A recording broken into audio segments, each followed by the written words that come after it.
बच्चों, आज से हम मल्टीपल चॉइस क्वेश्चंस की सीरीज़ को स्टार्ट करने जा रहे हैं।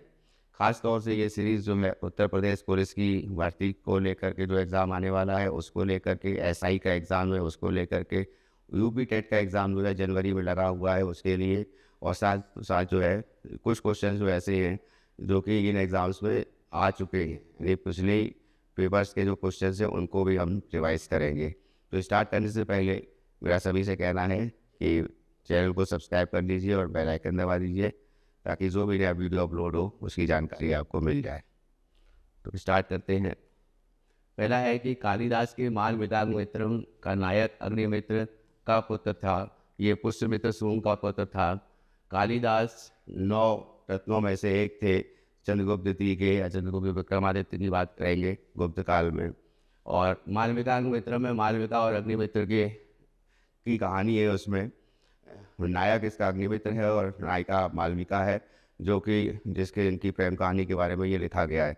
दूसरा है अभिज्ञान शाकुंतलम, नाटक है ये, और दूसरा नाटक अभिज्ञान शाकुंतलम, और तीसरा नाटक जो है विक्रमोर्वशीयम। ये 3 नाटक है। और मेघदूतम और जो कुमार संभवम, ये ऋतु संहारम, ये जो है ये काव्य है। नेक्स्ट है वैदिक काल में निम्नलिखित में किस अनाज के लिए व्रीहि शब्द का प्रयोग किया जाता था। तो व्रीहि शब्द का प्रयोग ये चावल के लिए किया जाता था। जौ, यव को बोला जाता है, यव बोला जाता था जौ को। और गेहूँ जो है वो गोधूम को बोला जाता था, गोधूम। ठीक, नेक्स्ट आते हैं भीतरी स्तंभ लेख या शिलालेख गुप्त साम्राज्य के शासनकाल के समय की है, जो शासक से संबंधित है। भीतरी स्तंभ लेख ये संबंधित है स्कंदगुप्त से। स्कंदगुप्त जो है इससे संबंधित भीतरी जो स्तंभ लेख है, शिलालेख से संबंधित है। और स्कंदगुप्त को लेकर के एक इम्पॉर्टेंट पॉइंट्स ये भी है कि एग्जाम में पूछा जाता रहा है कि हूणों का सबसे ज़्यादा आक्रमण किसके शासनकाल में हुआ था, तो हुआ था स्कंदगुप्त के शासनकाल में।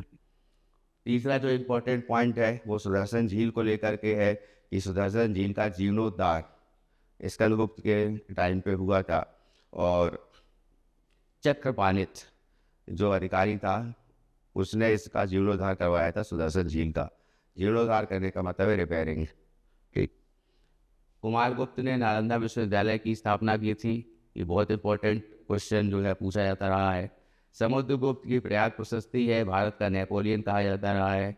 चंद्रगुप्त, अगर ये बात करें हम चंद्रगुप्त प्रथम की, तो चंद्रगुप्त प्रथम ने महाराजा धीराज जो उपाधि धारण की थी, वो पहला शासक था जिसने महाराजा धीराज की उपाधि धारण की थी। फिर चंद्रगुप्त द्वितीय की बात करें तो चंद्रगुप्त द्वितीय ने विक्रमादित्य की उपाधि धारण की थी। और चंद्रगुप्त द्वितीय के समय में 9 रत्न थे, जिसमें अमर सिंह थे, छपड़क थे, वररुचि थे, 12 मिहिर थे, कालिदास जिनकी अभी हमने बात की, कालिदास थे। तो ये जो थे ये चंद्रगुप्त द्वितीय के समय में ये 9 रत्नों में से एक थे। तो निम्न कुछ 9 रत्न थे। तो निम्न वक्त में से किस वास्तुकार ने राजा बिंबिसार के महल को बनाया। राजा बिंबिसार के महल को बनाने वाला था महागोविंद। बिंबिसार जो है इनका वंश कौन सा था? इनका वंश था हर्यक वंश। अजातशत्रु जो है इसका लड़का था बिंबिसार का। और ये बात आती है कि यहाँ पर उदयन कौन था? उदयन जो है अशोक के बाद में जो शासक बना था उमरगाड़ में, उदयन था। ठीक है, शुद्धोदन यहाँ पे नाम लिखा हुआ है, ये महात्मा बुद्ध के पिता का नाम है। यहाँ पे कालाशोक, कालाशोक के साथ काल में द्वितीय बहुत संगति हुई थी और 383 ईसा पूर्व में। और ये बहुत संगति ये जो थे कालाशोक जो थे ये शिशुनाग वंश के थे, शिशुनाग वंश। और शिशुनाग जो है इनके पिता थे शिशुनाग वंश के ये कालाशोक शासक थे। नेक्स्ट है प्राचीन समुद्री बंदरगाह मुजिरिस किस भारतीय राज्य में स्थित है। मुजिरिस बंदरगाह जो है ये पश्चिमी तट पे पड़ता है भारत के, और ये केरल में स्थित है। इसके साथ साथ है तोंडी भी है, इसके साथ ही यही स्थित है। और पश्चिमी तट पे, और उसके बाद तोरनी और मुजरिस, और अरिकामेड़ू जो बंदरगाह है, बंदरगाह था उस समय बल्कि कहेंगे, वो पूर्वी तट पे स्थित था। ठीक है, अरिकामेड़ू याद रखिएगा। एक पौराणिक कथा के अनुसार किस देवता ने दशाश्वमेध घाट पर यज्ञ किए जाने वाले या दशाश्वमेध यज्ञ के दौरान 10 घोड़ों की बलि दी थी? 10 घोड़ों की बलि दी थी, और उसके लिए जो है दशाश्वमेध घाट ये कहाँ पर है? वाराणसी में है, बनारस में है, या काशी बोल लेंगे। ठीक है, काशी पुराना नाम था वाराणसी का।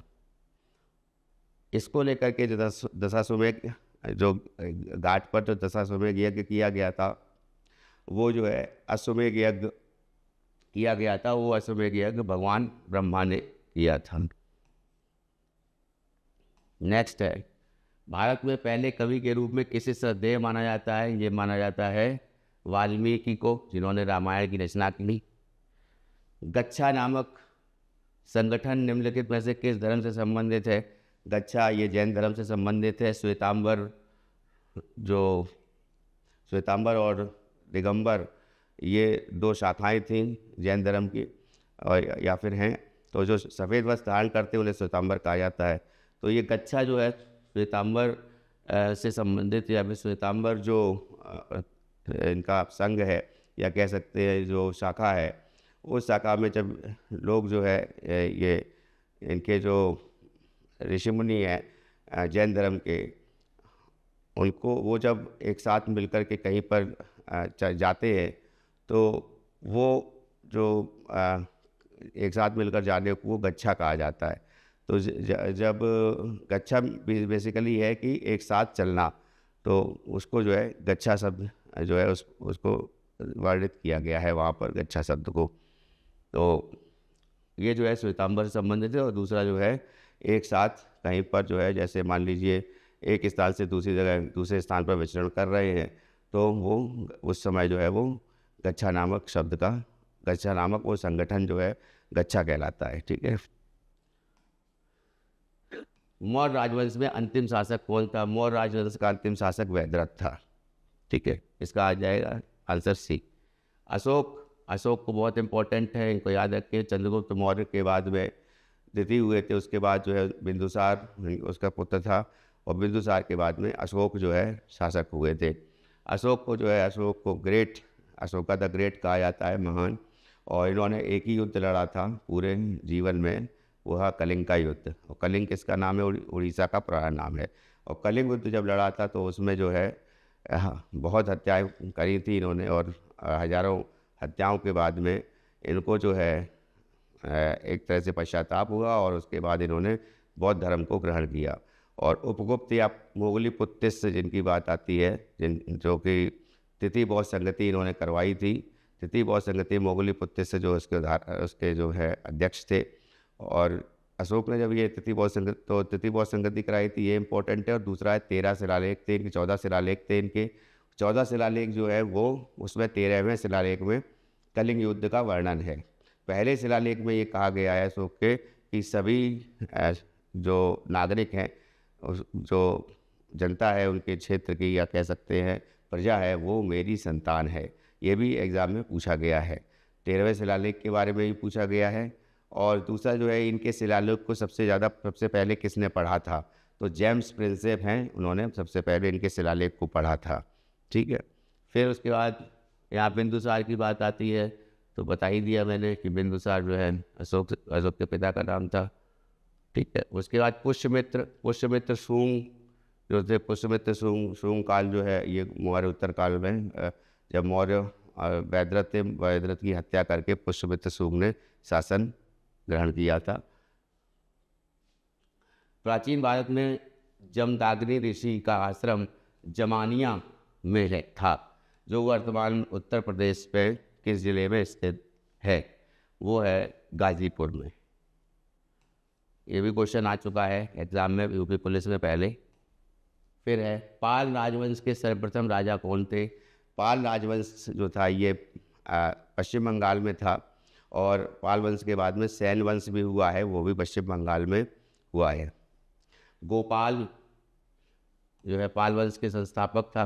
और पाल वंश में जो धर्मपाल है, इनको लेकर के भी क्वेश्चन आता है कि विक्रमशिला जो विश्वविद्यालय है वो किसने बनवाया था, तो वो बनवाया था धर्मपाल ने। ये इम्पोर्टेंट है। पाल वंश के बाद जैन वंश भी हुआ है, तो सैन वंश भी हुआ है।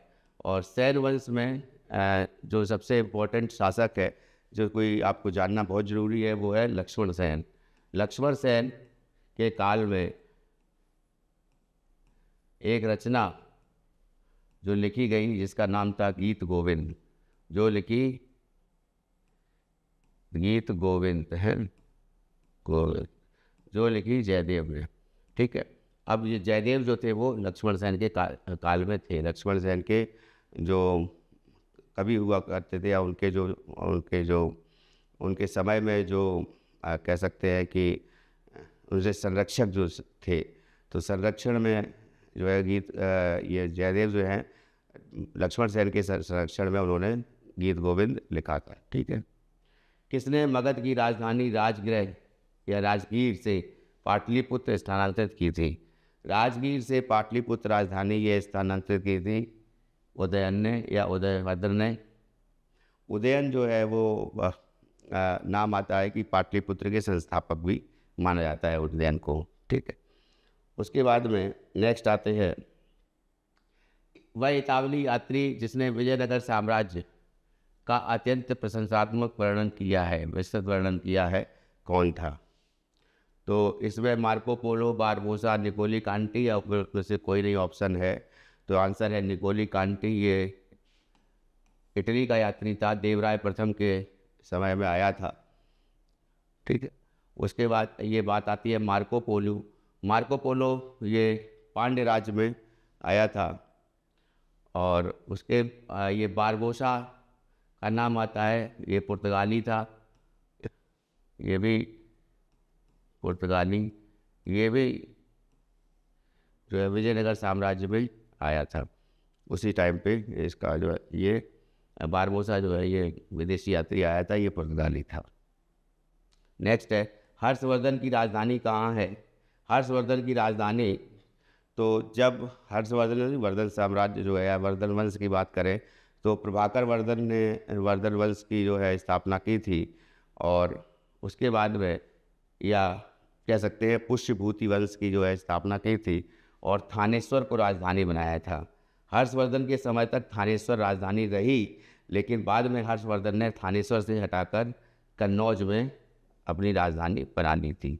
और हर्षवर्धन के शासन के काल में हेनसांग जो है वो भारत आया था और यहाँ पर जो है नालंदा विश्वविद्यालय में जो बौद्ध धर्म की दीक्षा लेने के लिए। ठीक है, नेक्स्ट है सांची स्तूप का निर्माण किसने कराया? देखिए सांची स्तूप का निर्माण जो है, सांची पड़ता है रायसेन जिला में, लगभग 48 किलोमीटर दूर है भोपाल से, तो वहाँ पे पड़ता है सांची। तो सांची स्तूप जो है ये इसका निर्माण जो है वो अशोक ने कराया था। उसके बाद में सातवाहनों ने और पुष्यमित्र शुंग ने, ख़ास तौर से सातवाहनों ने जो है इसके आसपास की बाउंड्री बनाई थी और इसका जो दरवाज़ा था उसमें जो तोरण की बात आती है, तो वो जो है वो पुष्यमित्र शुंग ने उसको बनवाया था। तो पहले जो है केवल स्तूप का निर्माण वो जो है वो अशोक ने करवाया था। उसके बाद फिर उसको उस पर जो है बाद में भी जो उसका निर्माण हुआ, बाउंड्री का निर्माण हुआ, वो सब जो है सातवाहन और पुष्यमित्र शुंग ने, सातवाहन शासकों ने और पुष्यमित्र शुंग ने करवाया था। ठीक है, नेक्स्ट है श्वेतांबर और दिगंबर किस धर्म से के हैं? तो श्वेतांबर और दिगंबर ये संबंधित हैं जैन धर्म से। जो सफ़ेद वस्त्र पहनते हैं, जो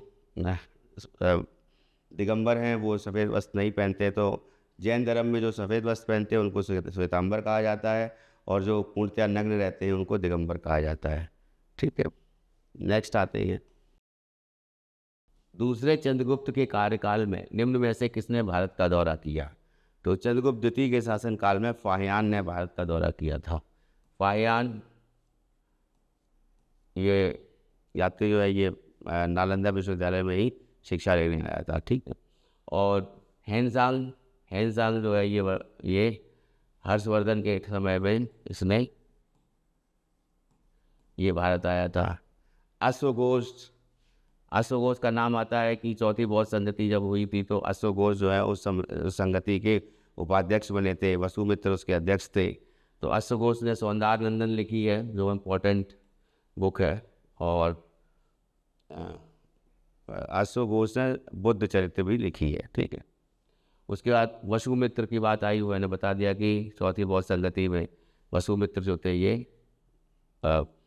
अध्यक्ष बने थे। ठीक है, और चौथी बौद्ध संगति हुई कहाँ थी? कश्मीर में हुई थी, कुंडलवन में, और ये कराई थी किसने? कुषाण वंश के शासक थे कनिष्क ने। ठीक है, प्राचीन भारतीय संस्कृति और सभ्यता के प्रतीक निम्नलिखित शहरों में से किसके अवशेष पाकिस्तान में हैं? तो यहाँ पे हड़प्पा दे रखा है, मोहनजोदड़ो दे रखा है, कालीबंगा दे रखा है। तीन ऑप्शन दे रखे, 3 ABC दे रखे हैं।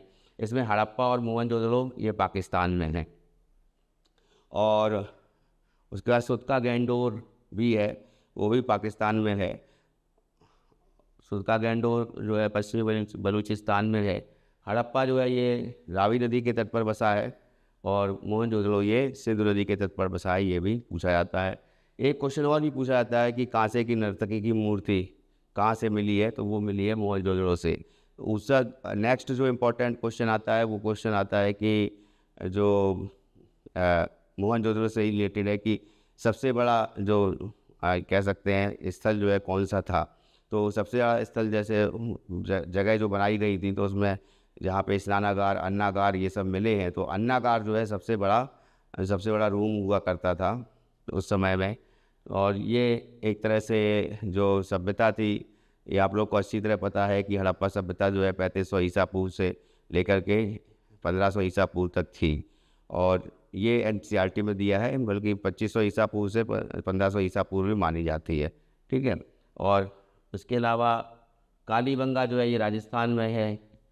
तो कालीबंगा इसको कहा गया क्योंकि काली चूड़ियों को के बारे में बताया गया यहाँ पर, काली चूड़ियों का वर्णन मिलता है, तो इसको कालीबंगा जो यहाँ पे आता है। ठीक है, राजस्थान में स्थित है, भारत में ही। इम्पोर्टेंट एक बात और है हड़प्पा संस्कृति को लेकर, जैसे हड़प्पा की जैसे खुदाई किसने करवाई थी? तो वो दयाराम साहनी ने करवाई थी। मोहनजोदड़ो की राखलदास बनर्जी ने करवाई थी। सवाल इससे बहुत बनते हैं, बहुत सी जगह हैं। तो जैसे मुंडी गाग और सोरतुगुई है, तो मुंडी गाग और सोरतुगुई बहुत पूछा जाता है एग्जाम में कि मुंडी गाग और सोरतुगुई जो है वो कहाँ पे है?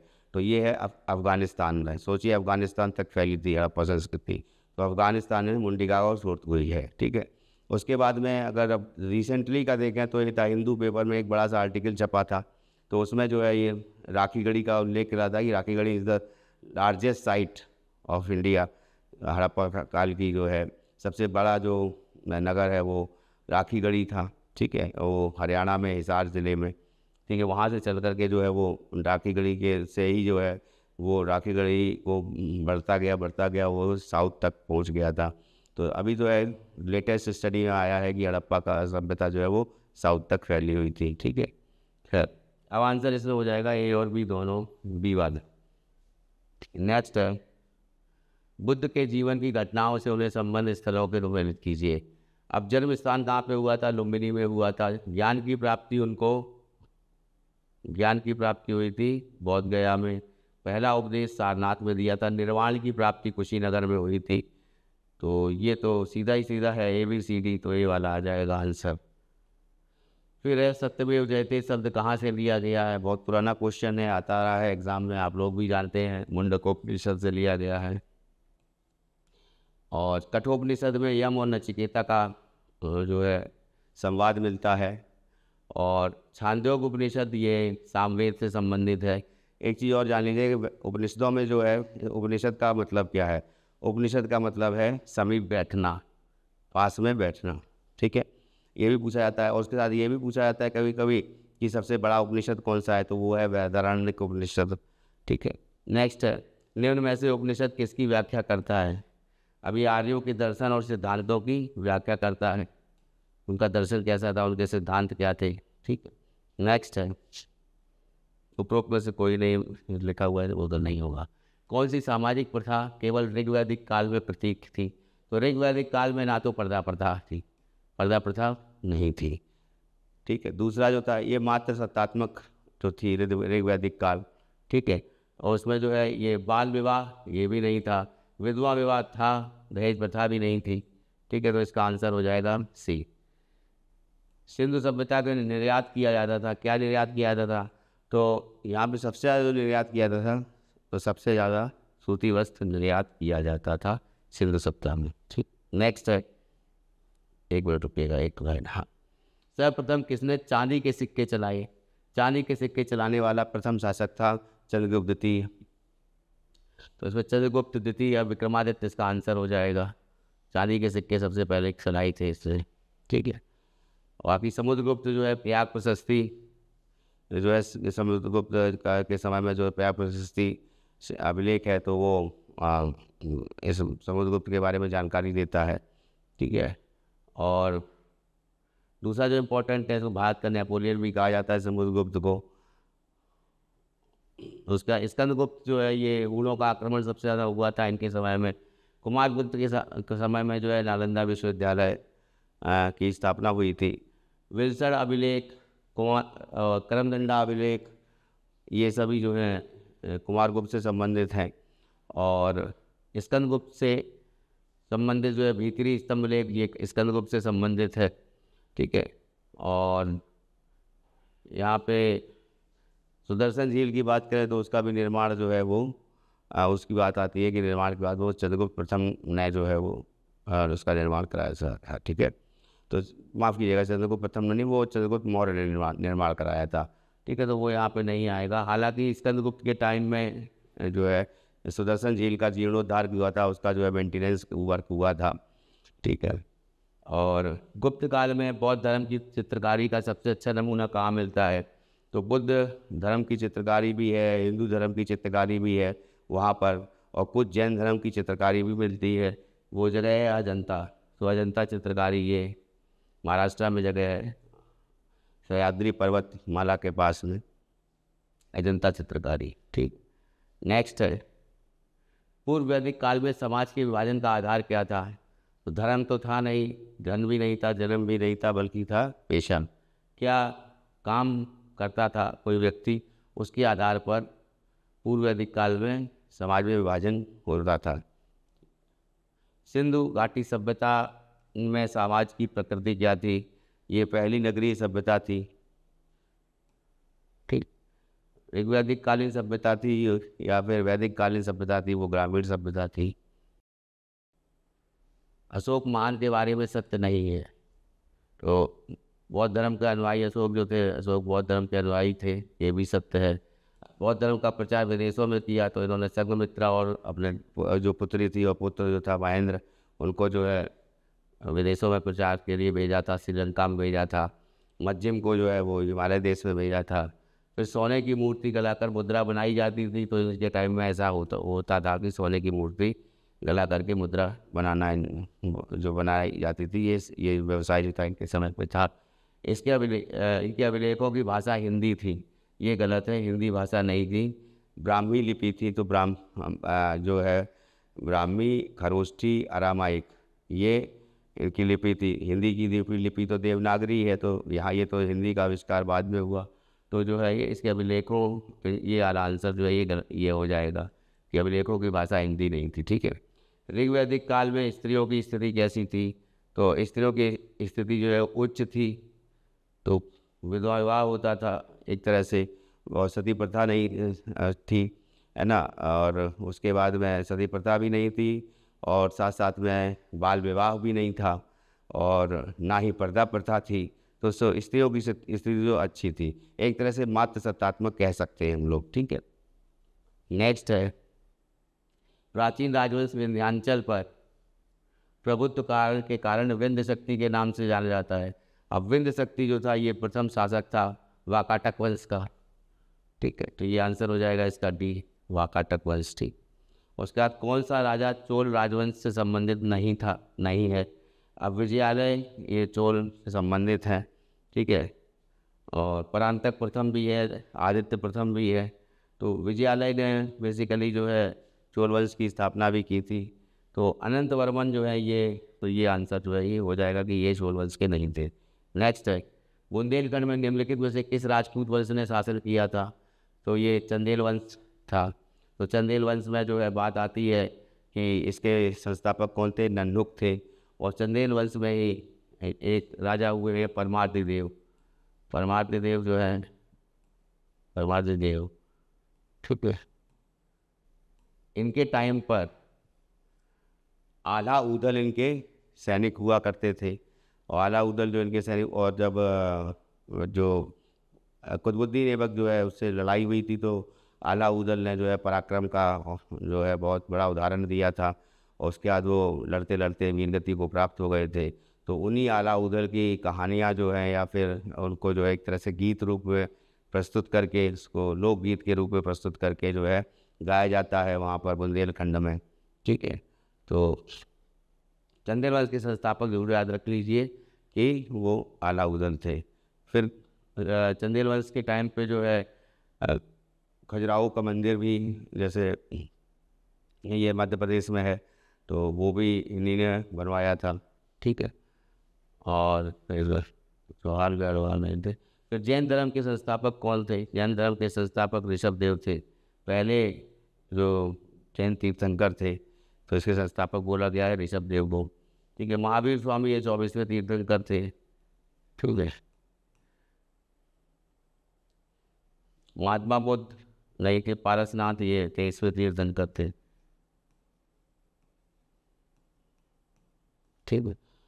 यहाँ पर ऋषभ देव आ जाएगा। नेक्स्ट, अजंता गुफाओं का निर्माण काल क्या है? अजंता गुफाएं जो थी ये गुप्त काल में इनका निर्माण किया गया था। स्थापत्य काल का जो स्वर्ण काल बोला जाता है, वो अजंता वो गुप्त काल को बोला जाता है।